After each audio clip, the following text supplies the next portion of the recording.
Kini, makapakurat kanimo. Si Jesus wala magsaad og kahamugaway, apan nagsaad siya og katuyoan. Atong tan-awon kon unsa gayod ang iyang gipasabot.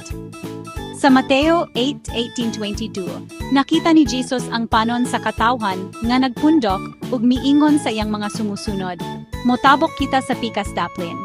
Usa ka tawo miingon, mosunod ako, kanimo, bisan asa kamo adto. Apan mitubag si Jesus, ang mga singgalong adunay mga lungag ug ang mga langgam adunay mga salag, apan ang anak sa tawo walay dapit nga kapahulayan.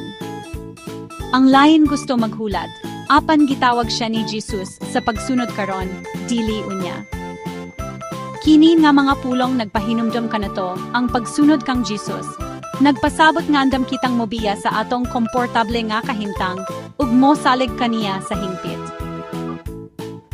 Ang pagkadisipulo dili kanunay sayon, apan puno kini sa kahulogan ug paglaom. Busa karon, atong pamalandongan unsa man ang hitsura sa atong pagsunod kang Jesus.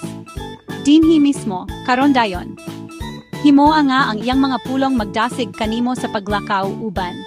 Kaniya, bisan asa siya mangulo.